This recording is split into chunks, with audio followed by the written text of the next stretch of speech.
¿Cómo están, amigos? Ya estamos en su programa Hablemos Derecho. Hoy, como siempre, con un tema interesantísimo, con una invitada especial. Además, una invitada que ya nos había acompañado anteriormente con temas de género que resultaron muy convenientes y, por supuesto, muy bien recibidos por ustedes. Hoy, otro tema así de interesante que tiene que ver con los derechos humanos en el nuevo sistema penal acusatorio.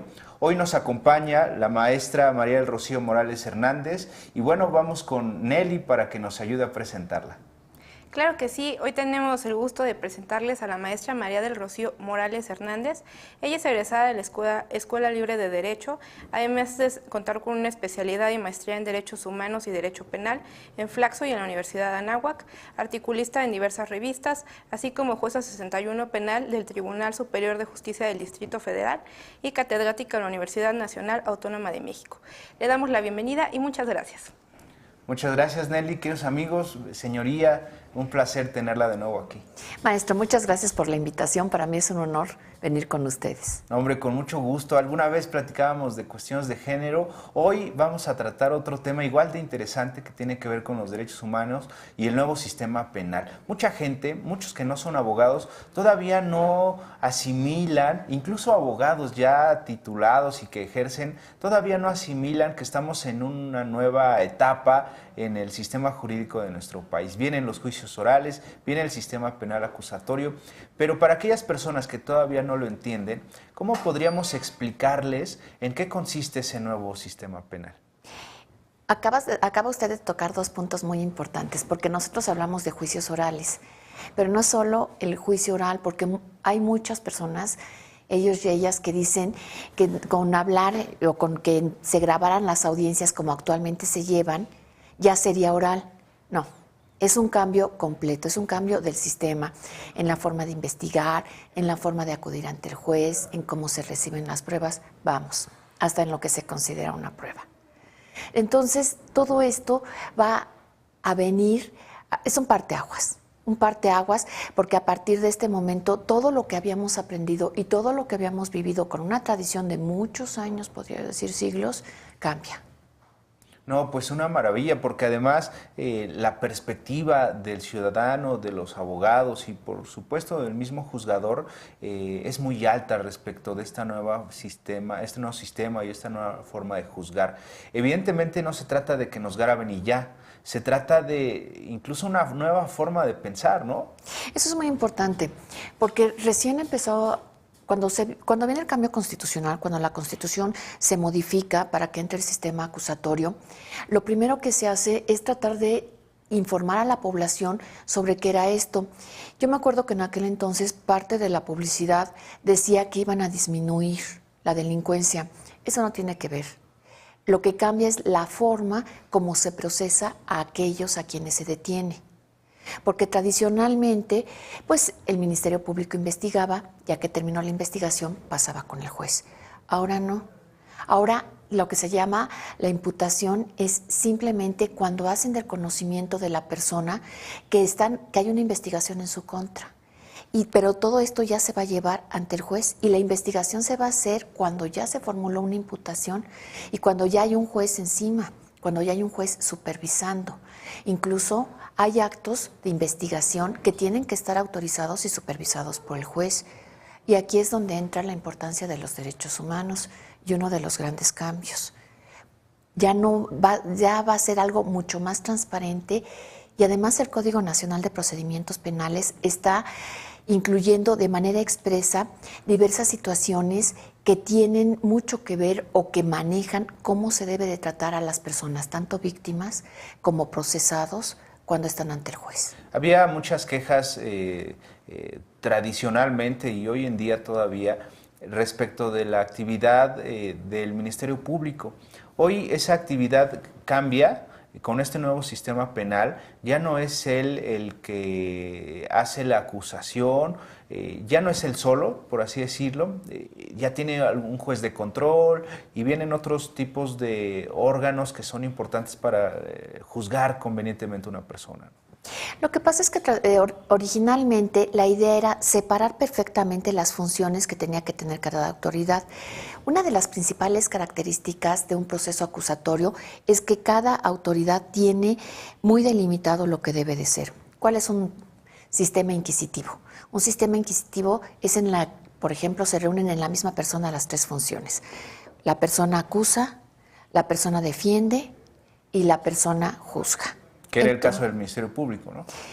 En un principio, cuando viene la Constitución de 1917, lo que se pretende es separar, que el Ministerio Público nada más investigue y después que vaya al juez. Conforme va pasando el tiempo, se van haciendo modificaciones que convierten al Ministerio Público prácticamente en un juez y que lleva un mini proceso. Aparece ahí la figura de la defensa, entonces se permite a las personas que aporten pruebas y ya cuando el Ministerio Público consigna prácticamente es como si lo hubiera juzgado. Además, si revisamos las estadísticas, vamos a ver que un gran número de las consignaciones actualmente terminan en una condena, porque esa es otra situación. En la actualidad se pide un estándar probatorio muy alto para poder sujetar a una persona a proceso. Ahora no. Ahora bastan indicios. Pero aquí viene una de las grandes diferencias entre los dos sistemas, que es la presunción de inocencia. Nosotros siempre habíamos manejado, bueno, en México también se presume que una persona es inocente hasta que haya una declaración, una sentencia de una autoridad que diga lo contrario. Pero yo me pregunto y pregunto, ¿puede una persona entender que se le trate como inocente si está en prisión preventiva? Sí, la prisión preventiva, claro. ¿Cómo alguien que no se le dice que es culpable, porque está la presunción de inocencia, pero durante todo el proceso está en un reclusorio, en condiciones complicadas, ¿cómo explicar esa situación, no? Y esa es una interrogante que las personas se hacían y nos hacían a nosotros, porque le decíamos, no, es que usted es inocente, ahorita vamos a ver, y me decían, bueno, soy inocente porque me tienen en la cárcel, porque además había quienes sí lo eran. Y ahora estaba yo leyendo incluso que ha bajado el 60% de las personas que están detenidas, pero me explico cuáles son los delitos por los que están detenidos. Esto tiene que ver mucho también con la política criminal. Llegó un momento en que entraban a la cárcel por el robo de unos Gatorades, por el robo de un refresco, por el robo, bueno, yo llegué a tener de 2 garrafones de 5 litros de agua. Entonces, en esos casos también tiene mucho que ver, obviamente, cómo se realiza el delito, pero el robo contra transeúnte, que es en la calle, cuando yo estudié, nos decía el maestro que era el robo más sencillo, el robo del tinterillo, lo llamaba él. Una persona va caminando, una señora va caminando, pasa alguien corriendo y le arrebata la bolsa. Él nos decía, es el robo más sencillo, más simple, no hay riesgo, la persona pues fuera del coraje y un buen susto, no pasa más. Después se modifica y dice, va a estar agravado. Sí, claro. Entonces la agravante es porque es en la vía pública. Cuando viene la modificación, se dice, pero el delito no merece pena de prisión preventiva necesaria, no tiene que estar ahí. Y viene una segunda modificación al Código Penal y se aumenta la pena. Entonces las personas que cometían ese tipo de delitos tenían que estar necesariamente en la cárcel. Porque ya se convirtió en un delito grave por precisamente esa agravante. Porque se subía la pena. Exacto. Y, señoría, tenemos que ir a un corte comercial. ¿Le parece si regresamos con ese punto que está muy interesante? Queridos amigos, regresamos en unos minutos. Recuerden que nos pueden enviar sus comentarios, sus preguntas al chat de IMEFI, por supuesto. Y si quieren darle like a nuestra página de Facebook, Programa Nacional de Asistencia Jurídica, nuestro Twitter, @PNAJ_AC, todo con mayúsculas, y por supuesto estaremos dispuestos a contestar cualquiera de sus dudas. Regresamos.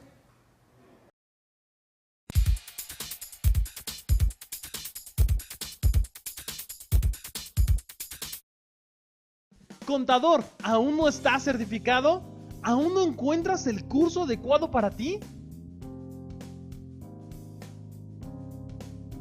No pierdas más tiempo buscando y certifícate en el mejor lugar. Aquí en IMEFI tenemos el mejor lugar para capacitarte. Asista al diplomado para la certificación del contador público y eleva tu calidad profesional. Establece las bases de reciprocidad con otros países. El diplomado para la certificación del contador público se imparte los viernes de 16 a 21 horas y los sábados de 9 a 14 horas. Consta de 205 horas dividida en 7 módulos que son: Estudio integral de ética y responsabilidad profesional, Estudio integral de las normas de información financiera, Estudio integral de costos, Estudio integral de finanzas, Estudio integral de derecho, Estudio integral de auditoría y Estudio integral de fiscal. Eleva tu calidad como contador público. ¡Certifícate! ¡Inscríbete ahora mismo! Comunícate al 5601-7371. ¡Llama ya! ¿Qué esperas? Para mayor información ingresa a www.imefi.com. Conéctate siempre con nosotros. Encuentra contenido exclusivo en nuestras redes sociales. Síguenos por IMEFI TV. El video corporativo es la herramienta de ventas perfecta.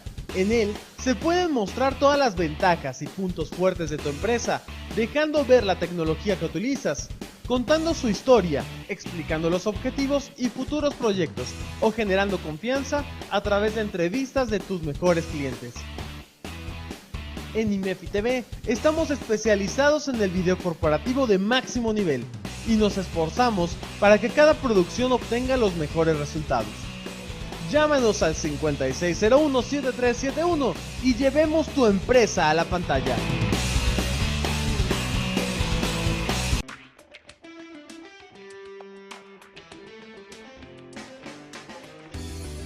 IMEFI tiene para ti el curso Excel para Todos con el expositor, el contador público Alberto Monroy Salinas, con una duración de 30 horas.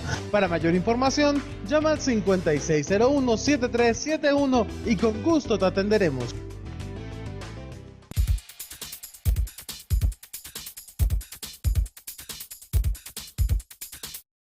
Bien amigos, ya estamos de regreso, estamos hablando sobre derechos humanos y el nuevo sistema penal acusatorio y me estaba comentando acerca de ese delito de robo que antes era un robo simple y hoy ya no existe robo simple porque ya casi todas las conductas están agravadas, ¿no es así? Prácticamente todas. Podríamos hablar de un robo simple, por ejemplo, cuando entran a un centro comercial y se esconden las cosas para salir, siempre y cuando no haya violencia para darse a la fuga, siempre y cuando no haya una serie de circunstancias. Casi no existe y hubo un momento en que todo el tipo de robo era con prisión preventiva necesaria, o sea, todos se consideraban graves y ahí viene uno de los cambios con el sistema. Actualmente en el sistema sí hay delitos que los conocemos o los llama la ley de prisión preventiva oficiosa. Esto quiere decir, en estos delitos forzosamente la persona va a ir a la cárcel, no hay excepción. Y hay pero todos los demás delitos pueden estar las personas en libertad. Y ahí es donde vienen las medidas cautelares. Porque ¿qué es lo que dicen? Bueno, ¿para qué sirve la prisión preventiva? La prisión preventiva no es una pena anticipada, no es segregar a la persona de la sociedad. La prisión preventiva es para blindar el proceso.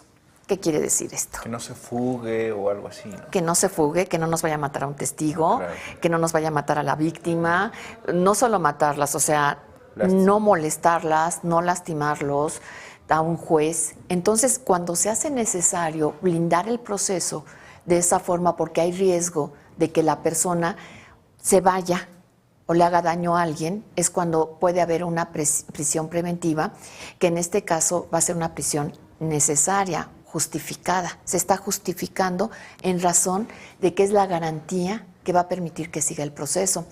Pero si revisamos los periódicos, nos están diciendo de que entra el sistema a hoy, ha bajado las consignaciones o las personas que están detenidas por este tipo de delitos que no tienen un gran impacto en 60%. Porque además se nos había olvidado alguien muy importante, la víctima.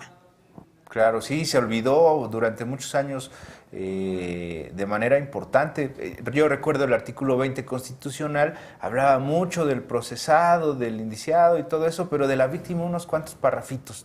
Desde ahí pues, se ha descuidado durante mucho tiempo, hasta apenas hoy que se ha volteado a ver a la víctima su condición, ¿no? Y esos parrafitos son últimos, porque si nosotros vemos y revisamos la Constitución, desde un principio a quien se buscó proteger era el procesado. También esto tiene una razón de ser.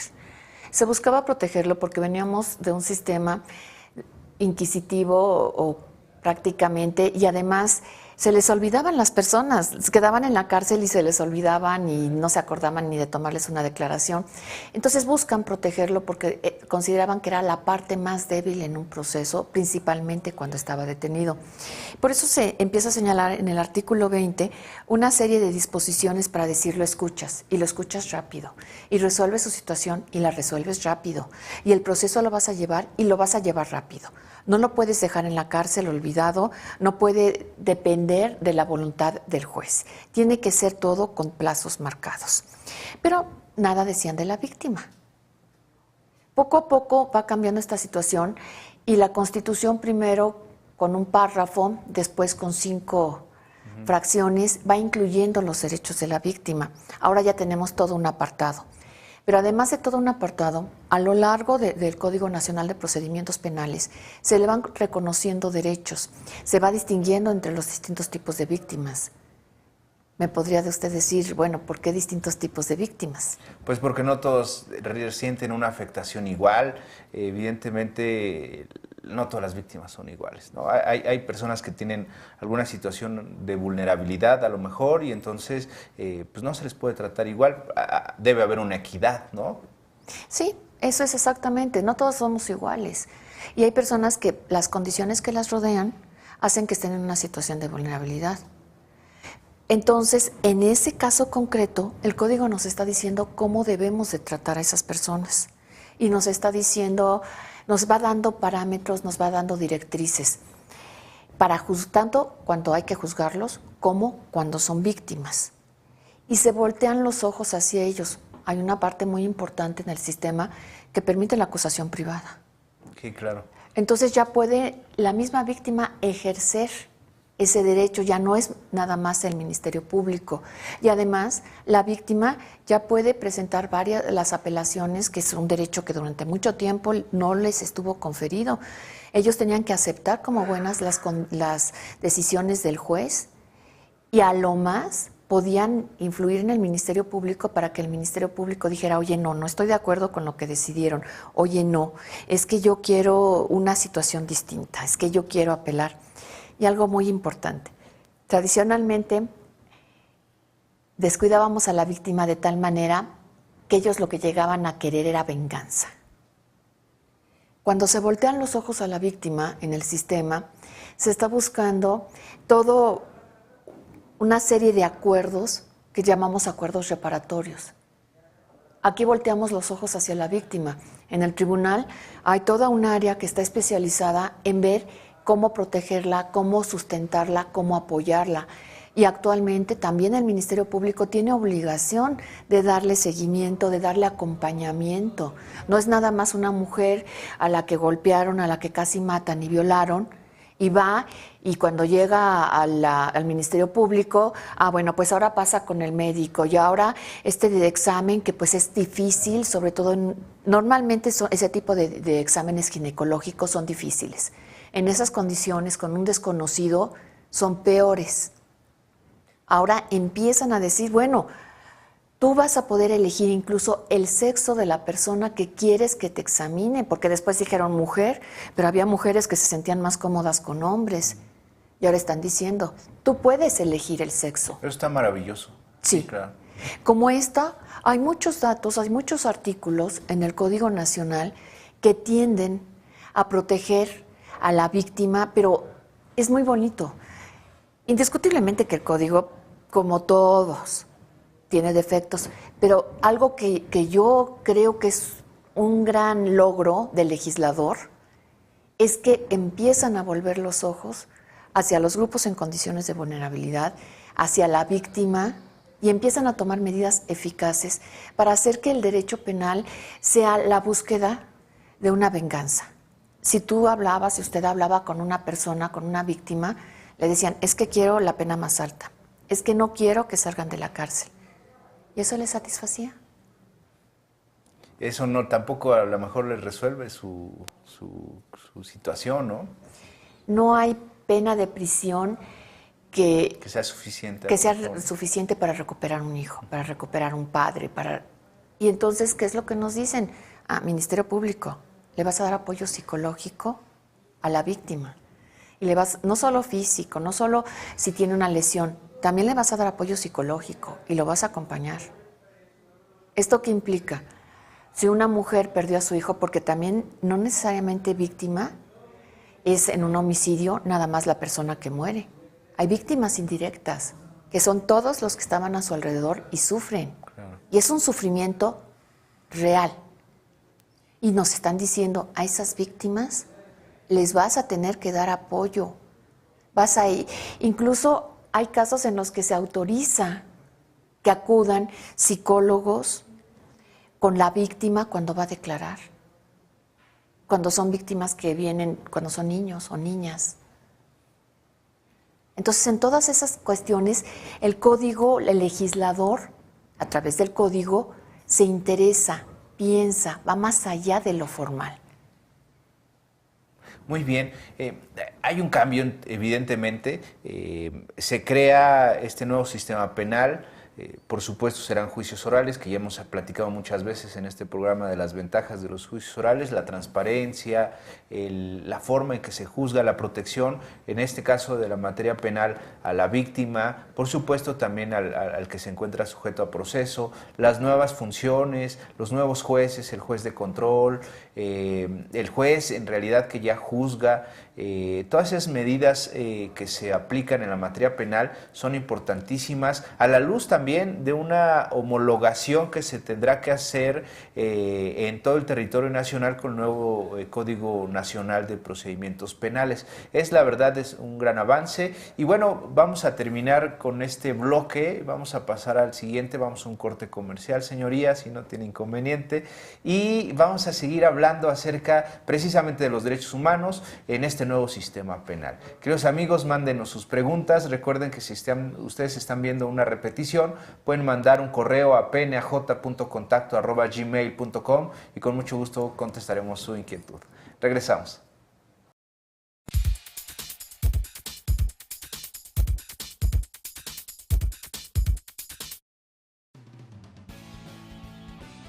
¿Qué esperas para inscribirte al curso? Problemas más comunes en el CFDI y su solución.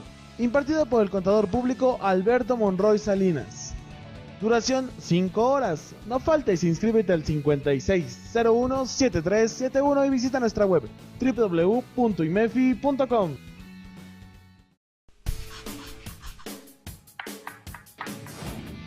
Sabemos que estás buscando un curso para mejorar tus redes sociales y encontraste el mejor lugar. Aquí en IMEFI tenemos el curso que buscas. Redes sociales para empresas, donde aprenderás el uso de redes sociales en el ámbito empresarial, importancia y entendimiento de las redes sociales, la figura del Community Manager, canales principales de social media, Facebook, Twitter, YouTube, calendarización de contenidos, impartido por el MBA Félix Cortés Hernández, con una duración de 5 horas. Para mayor información, comunícate al teléfono 5601-7371 y no olvides visitar www.imefi.com. Aprovecha esta oportunidad y alcanza las metas que tu negocio requiere. Recuerda, 5601-7371. En IMEFI, te estamos esperando.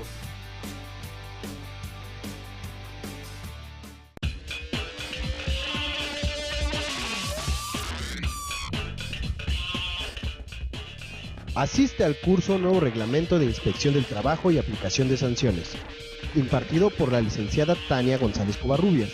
Pide informes al 5601-7371 y visita nuestra web www.imefi.com.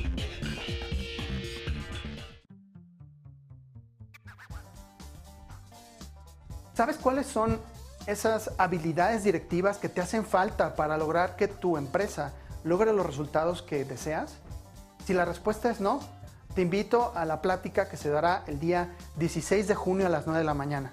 Esta plática será totalmente gratuita. El tema, El título de la plática es Desarrollando habilidades directivas para la creación de empresas exitosas. El modelo que seguiremos en esta plática es teórico-práctico. La idea es que tú te lleves una serie de herramientas, de elementos que te puedan ayudar a tener un resultado inmediato. Esta plática es totalmente gratuita, lo único que tienes que hacer es llamarnos para apartar tu lugar. Mi nombre es Salvador Peña, soy autor, conferencista, consultor e infoemprendedor. No te lo puedes perder.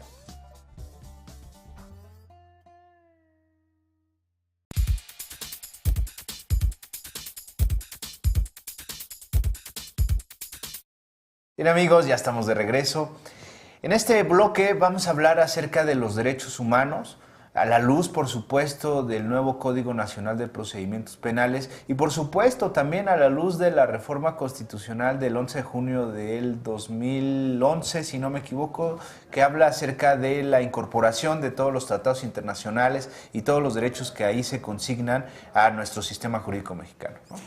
Porque eso es algo muy interesante. ¿Cuál es el contexto en el que surge el Código Nacional de Procedimientos Penales? ¿O cómo lo ves? Por una parte, cuando viene la reforma constitucional que nos habla del cambio de sistema y nos establece que tenemos que optar por el acusatorio, hay lo que en aquel entonces se conoció como la guerra contra el narcotráfico, que en realidad es una lucha.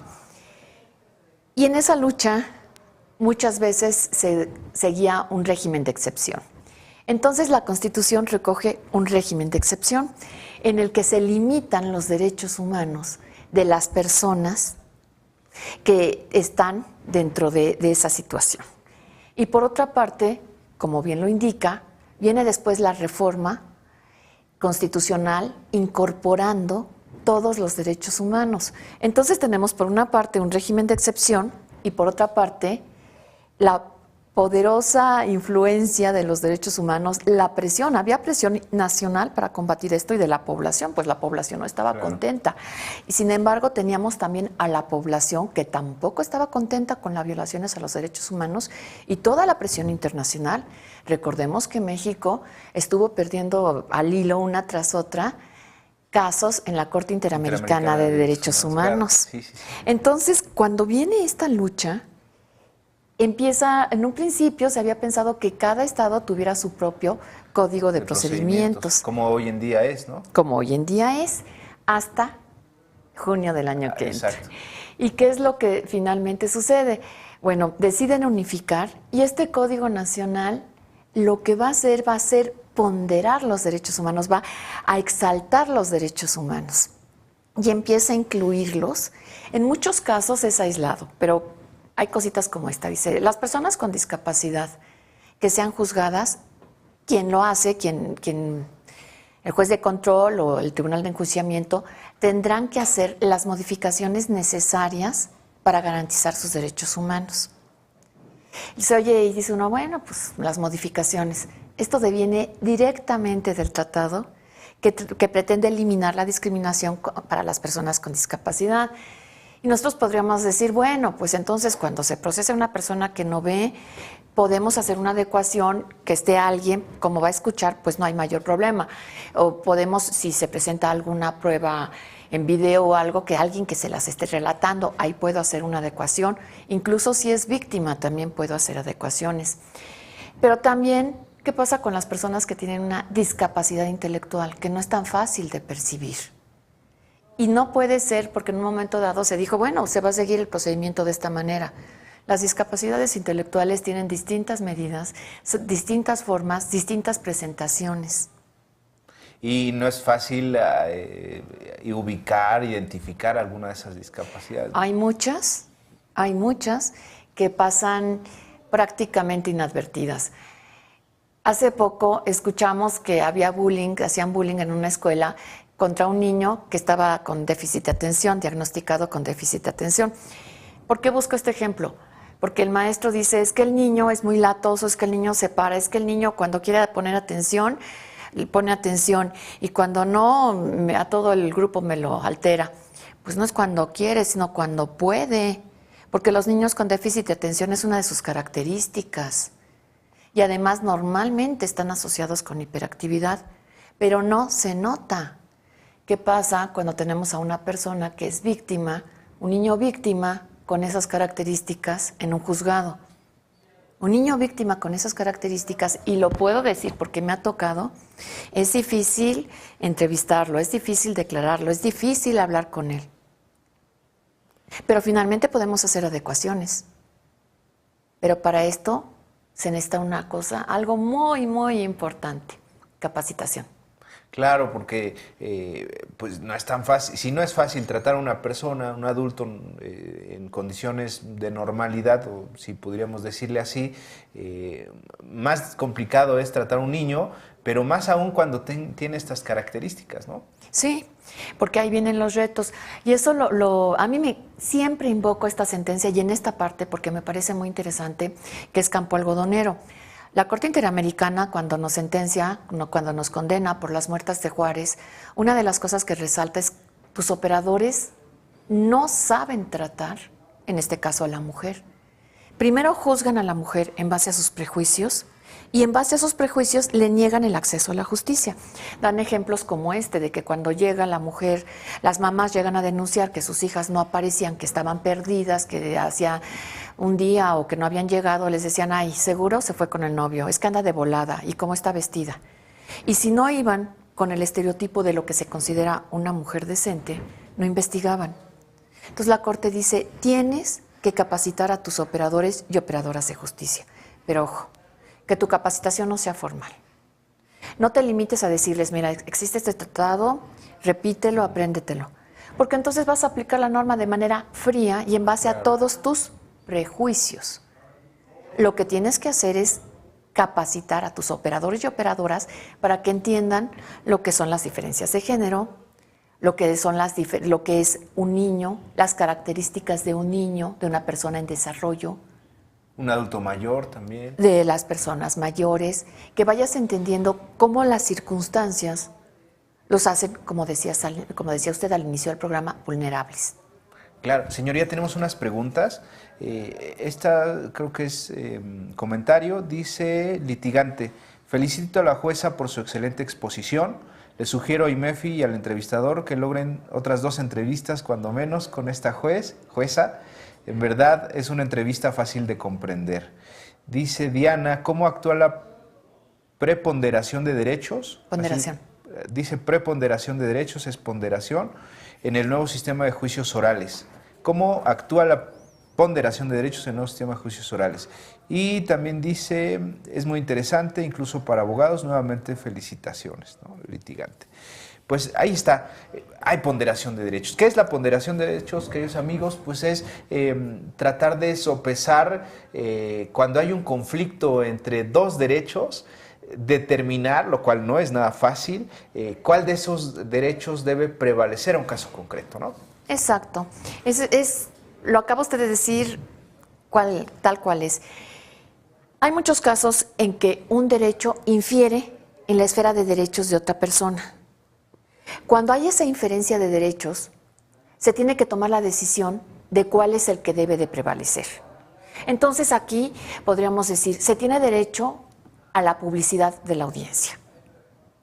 Todas las personas pueden entrar libremente, pueden estar ahí. Hay ciertas restricciones, principalmente por cuestión de orden y disciplina, y porque también, ese es buen ejemplo. Por ejemplo, la identidad. Las personas tienen derecho a salvaguardar su identidad. Eso lo dice también las 100 reglas de Brasilia. Principalmente cuando vienen personas, pues una mujer violada, un niño. Imagínense que entraran los periodistas y al día siguiente, violada, violada, claro, y la foto de la señora. Entonces ahí están ponderando 2 derechos. Eso lo hizo directamente el legislador.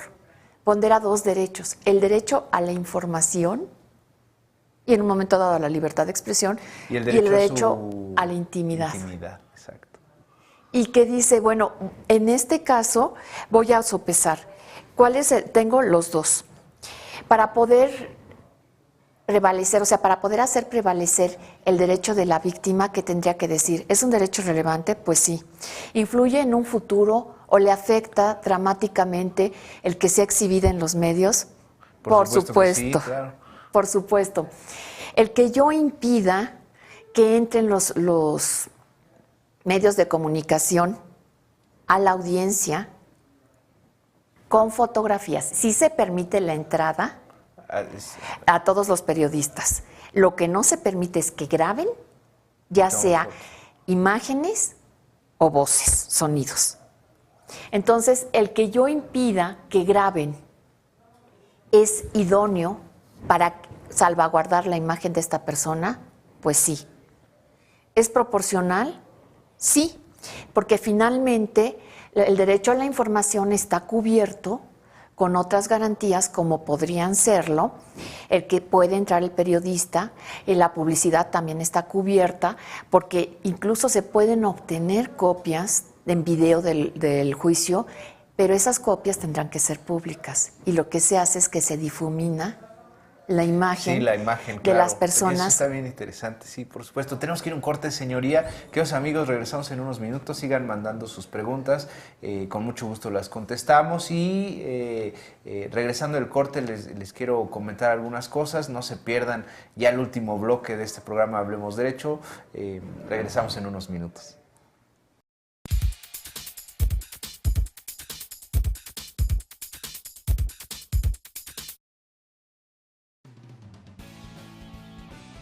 ¿Qué esperas para inscribirte al curso? Problemas más comunes en el CFDI y su solución. Impartido por el contador público Alberto Monroy Salinas. Duración 5 horas. No faltes, inscríbete al 5601-7371 y visita nuestra web www.imefi.com.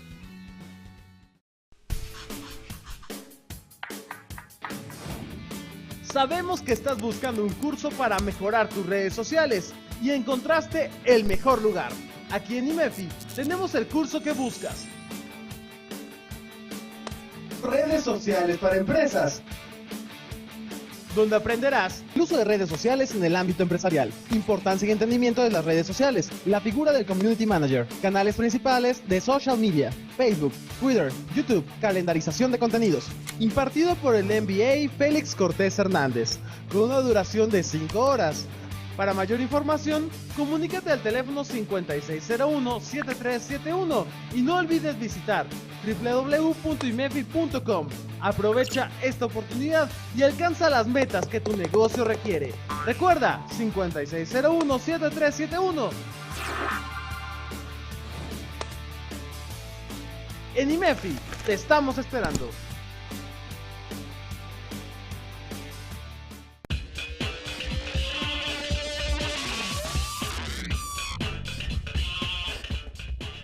Asiste al curso Nuevo Reglamento de Inspección del Trabajo y Aplicación de Sanciones, impartido por la licenciada Tania González Covarrubias.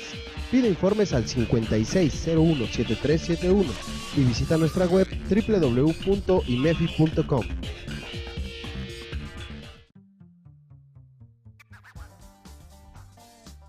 ¿Sabes cuáles son esas habilidades directivas que te hacen falta para lograr que tu empresa logre los resultados que deseas? Si la respuesta es no, te invito a la plática que se dará el día 16 de junio a las 9 de la mañana. Esta plática será totalmente gratuita. El título de la plática es Desarrollando habilidades directivas para la creación de empresas exitosas. El modelo que seguiremos en esta plática es teórico-práctico. La idea es que tú te lleves una serie de herramientas, de elementos que te puedan ayudar a tener un resultado inmediato. Esta plática es totalmente gratuita, lo único que tienes que hacer es llamarnos para apartar tu lugar. Mi nombre es Salvador Peña, soy autor, conferencista, consultor e infoemprendedor. No te lo puedes perder.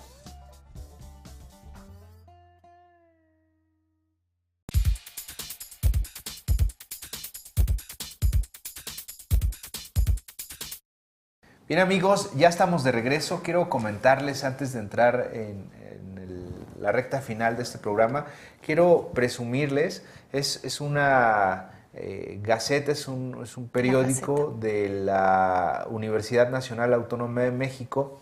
Si ustedes pueden ver, en este lado Estamos, el Programa Nacional de Asistencia Jurídica y gran parte de su equipo sacaron una nota acerca de la incorporación del Programa Nacional de Asistencia Jurídica como organización de exalumnos de la UNAM. Y bueno, hacen una reseña interesante del evento y de las actividades que hacemos como fundación. Como ustedes saben, brindamos asistencia jurídica gratuita en beneficio de personas en situación de vulnerabilidad o personas vulnerabilizadas y difundimos la cultura de la legalidad y que como todos los jueves estamos haciendo el día de hoy, y además con un tema interesantísimo que son los derechos humanos a la luz del nuevo Código Nacional de Procedimientos Penales y el nuevo sistema penal acusatorio. Hay grupos vulnerabilizados.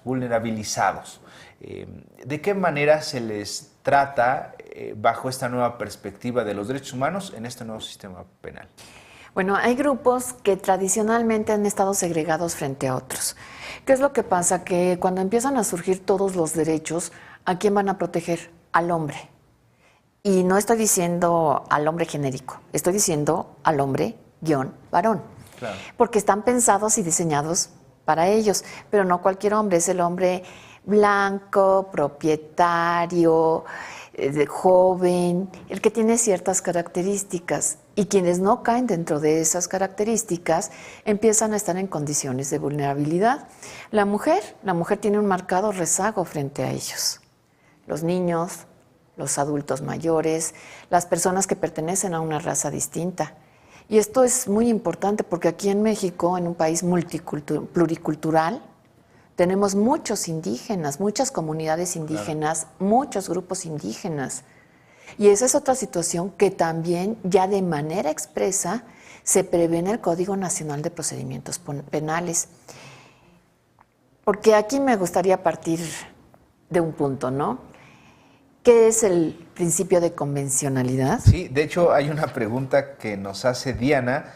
Dice, ¿el control de convencionalidad queda a discrecionalidad del juez? Pregunta Diana.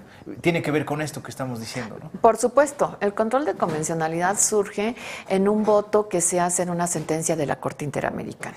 ¿Y qué es lo que dice la Corte Interamericana? Oye, ¿por qué tengo que ir repitiendo en cada ocasión y por cada sentencia que dicte lo mismo? Cuando todos los países, todos los estados que son miembros, debieran de aplicar lo que yo ya dije que debe ser, o lo que deben de corregir las conductas que están realizando para adecuarlas a los derechos humanos, al respeto a los derechos humanos. Entonces, ese control de convencionalidad, ¿qué implica?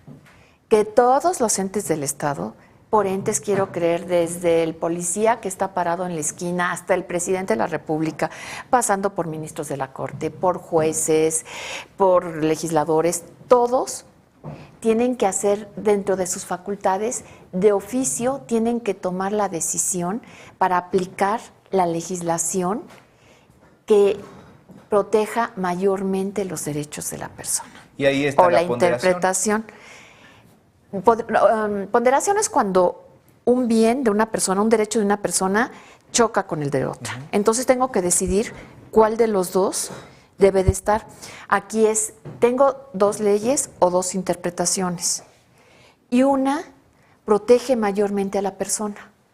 Entonces tengo que escoger entre las dos leyes o las dos interpretaciones legales cuál es la que voy a aplicar. La que más beneficie, ¿no?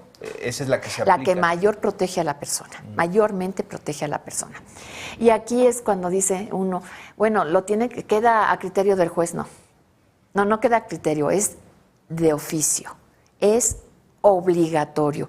Está en la Constitución, la Suprema Corte ya lo dijo, que se tiene que hacer. Incluso la Suprema Corte ya había dicho de que en un inicio nos hablaba de las interpretaciones que hace la Corte Interamericana, de la jurisprudencia internacional. Si tú ves la Constitución te está diciendo que los tratados firmados por México en materia de derechos humanos son obligatorios y están al mismo nivel que la Constitución. Claro.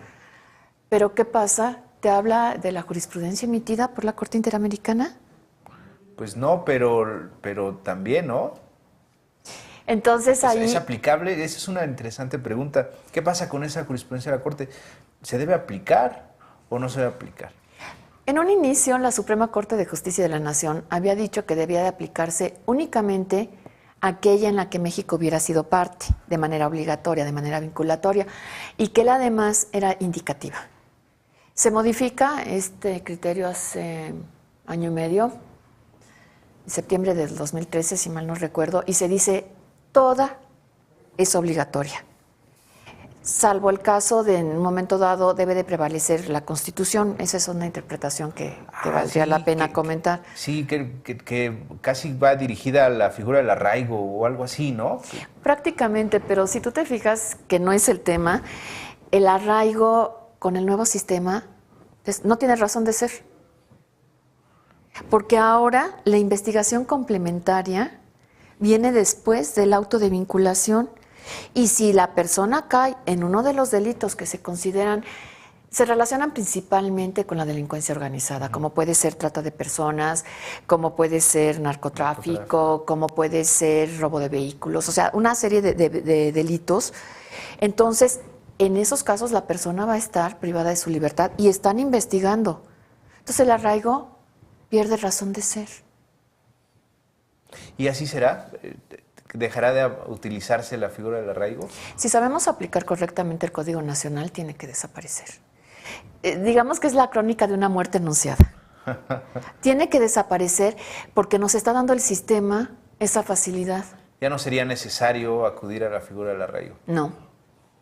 No, es que el sistema, el Código Nacional prevé cosas tan bonitas como esta, ¿no? Hay veces que una prueba va a desaparecer. Hace poco hubo un asunto, me tocó conocer.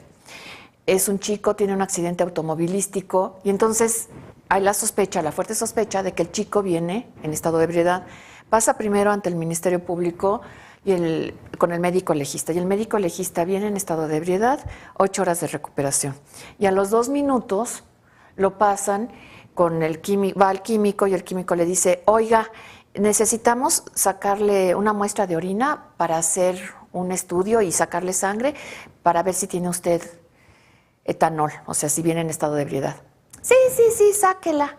No había abogado, no le explicaron para qué era, no le dijeron las consecuencias de esto, no le dijeron que podía negarse a dar la muestra. El Código Nacional ya no lo deja a que la persona conozca los tratados. Los tratados te lo dicen, hay una injerencia en la persona, hay una injerencia física. Entonces, obviamente, necesitas haber guardado todo eso. Pero ahora el Código Nacional ya te lo dice de manera expresa. Sí, ya no lo deja interpretación, ambiguo, ya te dice, tienes que hacerlo. Y no solo eso, sino para las pruebas, lo de la cadena de custodia. Hoy en día muchas de las pruebas se pierden pues por una falta de cuidado, pero con esa nueva disposición del Código Nacional de Procedimientos Penales, pues se dejan a un lado ese tipo de situaciones conflictivas. La cadena va más bien para la autenticidad de la prueba, pero también hay otra situación, porque ahorita ya el Código Nacional nos está diciendo, mira, hay ciertos actos que se pueden sanear, o sea, pides y dices, se me olvidó esto, quiero que se haga correctamente, se me olvidó darte el uso de la palabra, cuando te tocaba te lo doy ahora, y queda saneada la situación. Hay veces que se puede convalidar si en un tiempo determinado que da la ley, la persona no dice estoy inconforme con esto o esto estuvo mal. Pero cuando es un acto que es en violación a derechos humanos, o los llama derechos fundamentales el código, en ese caso no se puede convalidar, no se puede sanear, no se puede nada. El acto es nulo. ¿Esto qué implica? Que el Ministerio Público tiene que tener un mayor cuidado al integrar todas sus pruebas, al recabarlas. Porque si logran demostrar que una de esas pruebas se obtuvo con violación a derechos humanos, se les cae todo. ¿Qué es eso, lo del debido proceso? Y los antecedentes, como el caso que muchos nos han preguntado de Florence Cassés, que por una mala integración de una averiguación previa, por violación a derechos humanos, por una falta del debido proceso, entonces todo lo que hicieron se cayó. Sí, ese caso es... Bueno, ya lo decidió la Corte y nada más tendríamos que comentar lo que decidió la Corte. Pero la situación es que hay muchos casos que surgen en el diario, en el día a día, los indígenas. Hay quienes dicen, bueno, cuando vas a declarar a un indígena, una persona que llega imputada por un delito, la ley te lo está diciendo, tienes que tener un intérprete. Claro. Pero todavía al día de hoy hay quienes lo hacen sin intérprete. ¿Qué pasaría ahí? No, pues es una violación grave de derechos humanos. Señoría, me están diciendo que tenemos que terminar nuestro programa de hoy. Yo creo que sí, si no tiene inconveniente, tendríamos que regresar en otra ocasión y platicar sobre estos temas muy interesantes. Le hacemos de una vez la invitación para que nos acompañe de nuevo. No, muchas gracias por esta invitación y encantada de venir. Muy bien, pues nosotros también encantados. Tenemos que terminar nuestra transmisión, queridos amigos. Recuerden que las repeticiones a las 5, a las 9 de la noche. Y bueno, queda pendiente la continuación de este programa porque hay muchísimas cosas que decir desde el Código Nacional de Procedimientos Penales, pero por supuesto con el enfoque de los derechos humanos. Vamos a vernos, por supuesto, el próximo jueves a las 11 de la mañana en vivo y sus repeticiones que ustedes ya conocen. Recuerden que ya pueden ver la transmisión de este programa desde nuestra página web del Programa Nacional de Asistencia Jurídica, www.pnaj.org.mx, y bueno, pues podrán ubicarnos también de esa forma. Que tengan todos un excelente día.